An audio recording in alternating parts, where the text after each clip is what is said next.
It's everywhere. It's in our coffee, our cakes, our celebrations.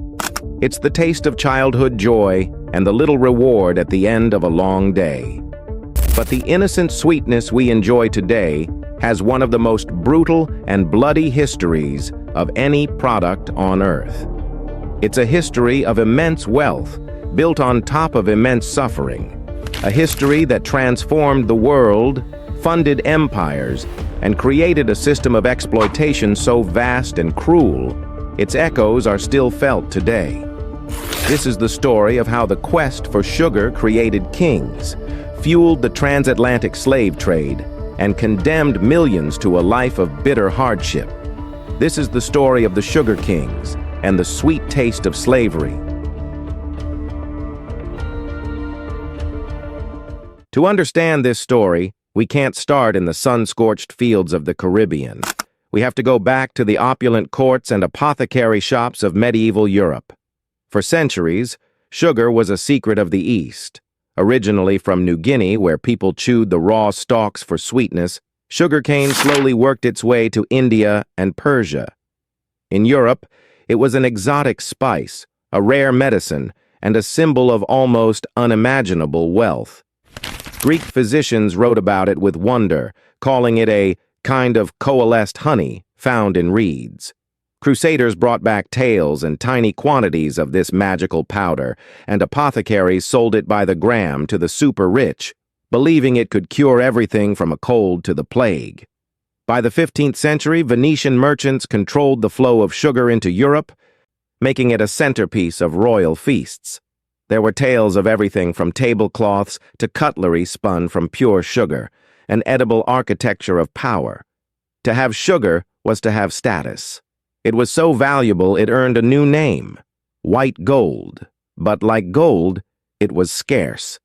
It was difficult to transport, expensive to process, and could only be grown in specific climates. The Mediterranean islands controlled by Venice, like Cyprus and Sicily, were mediocre for growing cane, making their operations only mildly profitable. But a change was coming. The arrival of coffee, tea, and chocolate in the 17th and 18th centuries, all naturally bitter, created a mass market for a sweetener. Suddenly, the demand for sugar wasn't just from kings, it was from the growing middle class. Britain's tea imports alone grew a staggering 400-fold during the 1700s, and with every cup came a craving for sugar. The potential profits were astronomical, but to unlock them, European powers needed to solve two problems. They needed land with a perfect tropical climate, and they needed a source of labor so cheap it was practically free. How did this rare luxury become a staple in every kitchen? The answer lies across the Atlantic Ocean, in a new world, and in the creation of a brutal new system of forced labor, designed for maximum profit at maximum human cost. When Christopher Columbus sailed across the Atlantic, he didn't just discover a new world. He kicked off a global transformation. On his second voyage in 1493, he brought sugarcane seedlings to the island of Hispaniola. He and the conquistadors who followed quickly realized the Caribbean climate was perfect for it. The plant flourished in the fertile soil and tropical heat. The dream of limitless sugar was now possible. Spain and Portugal led the way, establishing massive plantations in Brazil and across the Caribbean. Watching the immense wealth flowing back to Spain and Portugal, other European powers, England, France, and the Netherlands, rushed to claim their own pieces of the Caribbean. Islands like Barbados, Jamaica, and Saint-Domingue were transformed into giant sugar factories. This was a new kind of agriculture, the plantation system. It involved clearing vast tracts of land to plant a single cash crop, not for local people, but for export back to Europe. The sugar plantation was both a farm and a factory, a complex operation requiring a massive division of labor. But who would do the work? This new system was incredibly labor-intensive. Initially, planters tried enslaving the indigenous populations, but disease and brutal overwork quickly decimated their numbers. They then tried using indentured servants from Europe. poor men and women working for a set number of years in exchange for passage. But this was also insufficient. Not enough people would sign up for the horrific conditions, and many who did died or ran away. To make the sugar empire profitable, the planters needed a massive, constant, and expendable workforce. The solution they devised was one of the greatest atrocities in human history: the transatlantic slave trade. European merchants, backed by their governments, created the infamous triangular trade. Ships with manufactured goods like cloth and guns sailed to the West African coast to trade for captured African men, women, and children. These human beings were packed into the putrid holds of slave ships for the torturous Middle Passage to the Americas. An estimated 15 to 25% died on the voyage. Between the 16th and 19th centuries, nearly 13 million Africans were forcibly captured and transported, with the vast majority destined for the sugar colonies of the Caribbean and Brazil. This system, chattel slavery, was uniquely brutal. People were legally defined as property, chattel, to be bought and sold like animals. Their children would inherit their enslaved status, condemning generations to servitude. This monstrous system was the engine of the sugar economy. It gave the planters, the sugar kings, the endless supply of free labor they needed to turn cane into gold. The sweet taste that Europeans craved was now inextricably linked to the bitterest of human experiences. The stage was set for a level of exploitation and suffering that is difficult to comprehend. Life on a sugar plantation wasn't life. It was a waking nightmare. The work was relentless, the conditions hellish, and the average life expectancy for a newly arrived African was a mere 7 to 9 years. In some colonies, the average age of death was as low as 21. The entire system was designed to extract the maximum labor from a person before their body gave out, at which point they were simply replaced. One planter calculated that an owner of 100 enslaved people would work them all to death within 19 years. The plantation was a machine, and human beings were its disposable parts. The foundation of this brutality was the gang system, which divided the enslaved workforce into groups based on physical strength. The first gang, or great gang, was made up of the strongest men and women. They were given the most physically demanding tasks, like holing, digging hundreds of holes in the hard, sun-baked earth with only a heavy hoe. It was back-breaking work, moving thousands of pounds of soil a day. They also did the planting and the grueling harvest.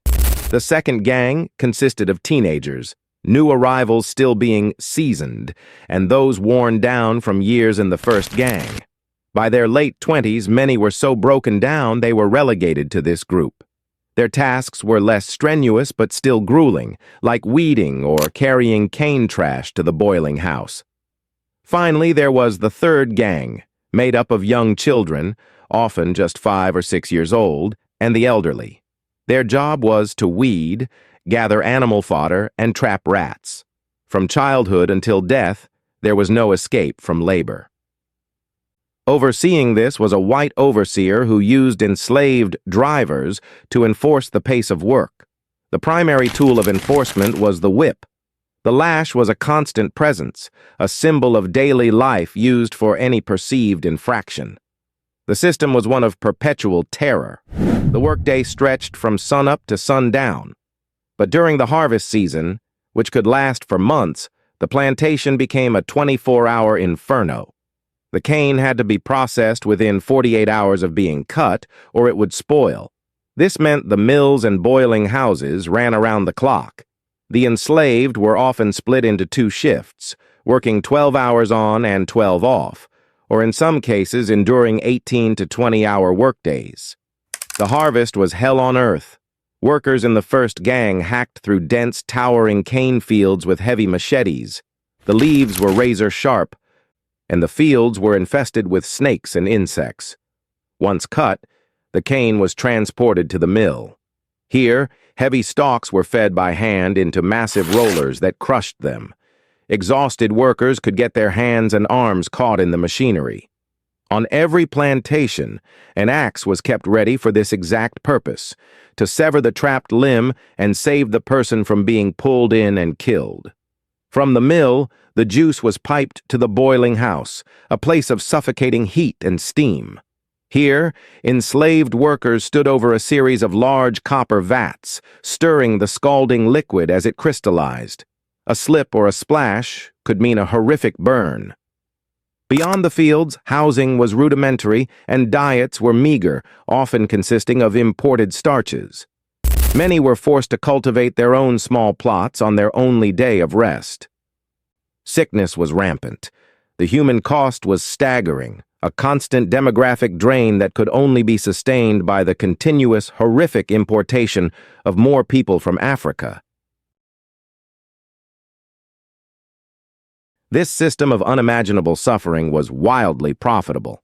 Let's be clear, the profits from white gold didn't just help finance the Industrial Revolution. They were a key ingredient. Wealth from sugar-funded factories, banks, and new technologies. Cities like Bristol and Liverpool in England, and Newport, Rhode Island, grew rich from the slave trade and the sugar it produced. The grand fortunes of the sugar kings were built directly on the broken bodies and stolen lives of millions. Eventually, the tide began to turn. In the late 18th century, abolitionist movements gained traction, famously launching the world's first consumer boycotts, urging people to reject sugar stained with human blood. After decades of activism, Britain abolished the slave trade in 1807 and slavery itself in its colonies in 1833, with other nations following suit over the next decades. But this wasn't the end of the story. Deprived of their free labor, plantation owners scrambled to maintain profits. They turned to new systems of coerced labor, importing hundreds of thousands of indentured workers from India and China. These workers were often subjected to conditions little better than slavery, trapped in long-term contracts on the same plantations. The economic structures and racial hierarchies of the plantation economy persisted long after emancipation. Today, the legacy of the sugar kings is all around us. It's in the deep-seated inequalities that plague many Caribbean and Latin American nations whose societies were forged in the crucible of the sugar plantation. It's in the old money fortunes of Europe and America, and it's in our global diet. The mass production of sugar through slavery transformed it from a luxury into a cheap everyday commodity, kick-starting our planet's love affair with sweetness. This oversupply, once established, needed a market, and for the last century, processed foods have been engineered to be packed with sugar, contributing to modern health crises like obesity and heart disease. The story of sugar is a bitter one. It shows how some of the most common items in our lives can have the darkest of pasts. It's a story of exploitation, but it's also one of resilience. On those hellish plantations, enslaved people resisted. They fought to maintain their cultures, their religions, and their humanity in a system designed to strip it all away. Remembering their story isn't just about acknowledging the past. It's about understanding how that past shaped our present and recognizing the deep human cost embedded in the history of our modern world. The journey of sugar from a rare spice to a global commodity is a disturbing and powerful chapter of our shared history. It's a stark reminder of how the pursuit of profit can lead to unspeakable cruelty. But it's a story we need to know to understand the world we've inherited. If you believe this history is important, please like and subscribe for more stories that have shaped our world. And let us know in the comments, what part of this history surprised you the most? Thank you for watching.